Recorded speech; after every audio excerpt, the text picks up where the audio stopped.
एक बार की बात है। एक बहुत बड़ा कामयाब आदमी जो बहुत बड़ा बिजनेसमैन था, वो एक पार्क में बहुत उदास बैठा हुआ था। इतना उदास जैसे उसका सब कुछ खत्म हो चुका हो। लेकिन सच्चाई ये थी कि शायद ही कोई दूसरा इंसान उस शहर में उसके जितना कामयाब था। तो उसके पिता भी पास ही में टहल रहे थे, तो वो उसे उदास देखकर उसके पास आकर बैठ गए और उससे उदास होने की वजह पूछी। उसने उदास होने की वजह जब अपने पिता को बताई, तो मुझे लगता है कि हम सबके उदास होने की वजह भी ज़्यादातर वही होती है। उसने कहा कि मैं जब स्कूल में था तब मुझे लगता था कि जब मैं फर्स्ट पोजीशन पे आऊँगा तो मुझे बहुत खुशी होगी। तो मैं फर्स्ट पोजीशन पर आया, लेकिन 2 दिन तक खुशी हुई, फिर सब नॉर्मल। फिर मुझे लगा कि अगर मैं स्कूल पास कर जाऊँगा तब लाइफ बहुत अच्छी हो जाएगी।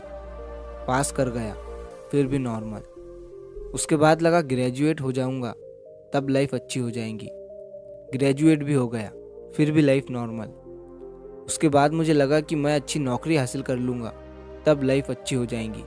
अच्छी नौकरी भी हासिल कर ली, लेकिन 2 दिन की खुशी, फिर सब नॉर्मल। उसके बाद लगा कि शायद सैलरी कम है, अगर सैलरी बढ़ेगी, प्रमोशन मिलेगा, तब फैमिली के साथ कहीं घूमने जाएंगे, तब वो खुशी मिलेगी।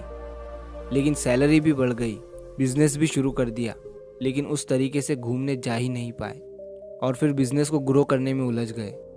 और ऐसी कितनी तरह की खुशियां हैं जिनका मैं सिर्फ इंतज़ार ही करता रह गया, लेकिन वो कभी आई ही नहीं। और अब ऐसा लगता है कि वो खुशियां शायद कभी आएंगी ही नहीं, क्योंकि इतना सब कुछ मिलने के बाद भी नहीं आई, तो अब कहाँ से आएंगी। ये सब सुनने के बाद उसके पिता उसकी बात समझ गए और उसे उसी पार्क के पास एक बागीचे में ले गए, जहाँ पर बहुत सारे तरह तरह के फूलों की लंबी लाइन थी। उसके पिता ने उससे कहा कि मैं तुम्हें तुम्हारी बात का जवाब बाद में दूंगा, पहले इधर आओ और एक काम करो।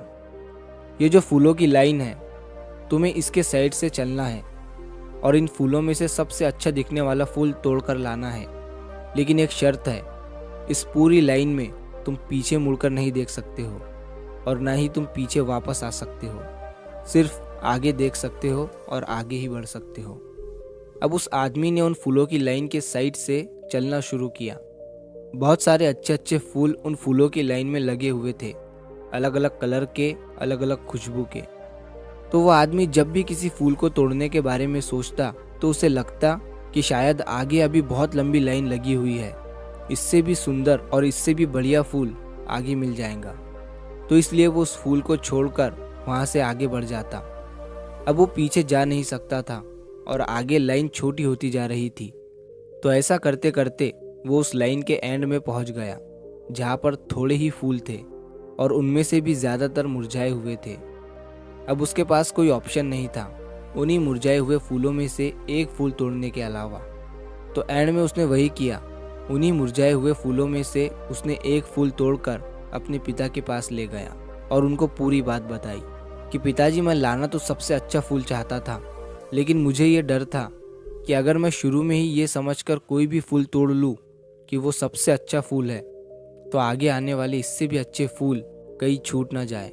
उस चक्कर में मैं आगे बढ़ता चला गया और एंड में मेरे हिस्से में यही फूल आया। सारी बात सुनने के बाद उसके पिता ने उसे समझाया और कहा, मान लो ये फूलों की लाइन तुम्हारी ज़िंदगी की तरह है और ये जो छोटे छोटे फूल है, ये ज़िंदगी की खुशियाँ है, जिनको तुम सबसे अच्छे फूल की तलाश में नज़रअंदाज करते चले गए और एंड में सबसे अच्छे फूल की जगह तुम ये मुरझाया हुआ फूल लेकर आए हो।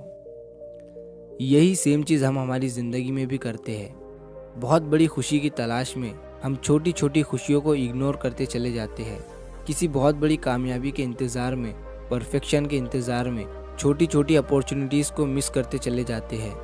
और जब ये समझ में आने लगता है कि सारे अच्छे फूल तो पीछे ही छूट गए, तब तक शायद बहुत देर हो चुकी होती है। तो अगर आप इस कहानी को और भी लोगों तक पहुंचाना चाहते हो, तो इस वीडियो को लाइक करो, ताकि YouTube इस वीडियो को और भी लोगों तक पहुंचाए।